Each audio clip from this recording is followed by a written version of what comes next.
I am the country director for Aid Afghanistan for education. We have school programs for girls who were denied education during the Taliban, and we've recently opened 2 schools for boys as well. We're working in 9 provinces, and we have nearly 3,000 students.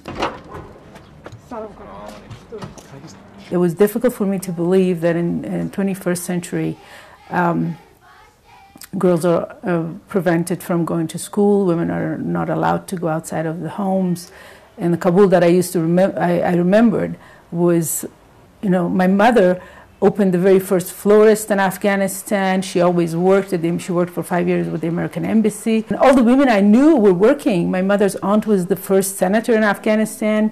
So it was very difficult for me to accept the fact that all of a sudden women cannot go out or prevented from getting an education. So I was waiting to come back home, and it was very disappointing when I came here in 1999 during the Taliban period. I established 5 underground school programs for girls here during those 2 weeks I was here, after talking to many of the leaders of the Taliban to try to encourage them to reopen the girls' schools. Well, that was not happening. It was a very mixed feeling when September 11 happened, because I knew that Afghanistan will be free and I could go back home. And so I came back, and the very first day actually was December 21st of 2001. It was the day of transfer of power from Mr. President Rabbani to President Karzai. I also have a company called Boumi.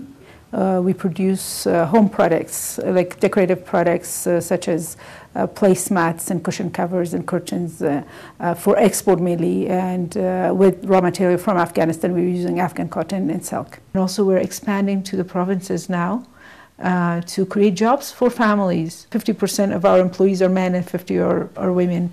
But there's been so much focus on Afghan women in the international community that we have denied the young boys and men education and all these trainings and everything that comes here. And I think we should really focus on the boys, because at the end of the day, it's the boys who are becoming the target of terrorism. They've been recruited to become the suicide bombers.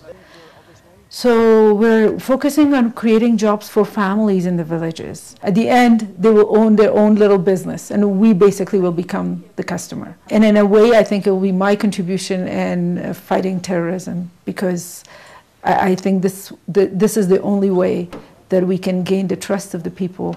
And then once we have the people, there's no way that the terrorists or Taliban can come to the villages and take over, because then the people will not allow that. I feel an obligation that I hope that other Afghans who have also left Afghanistan and had a nice, comfortable, luxurious life in the States or elsewhere in the world would also feel. But they have to go through the experiences which I went through when I came back in 1995 and I saw what was going on in the refugee camps, which was quite shocking. And then I felt like, okay, well, I could have been any of these women sitting at one of these refugee camps. I'm an Afghan, she's an Afghan. It was just a coincidence, maybe luck, that I was born in a family that could take me to the States and provided me with a nice, comfortable life. So I think there's a sense of obligation that I feel like, okay, I've had 23 years of comfort, and now I need to give something back to my people and make life better for others. And it feels good.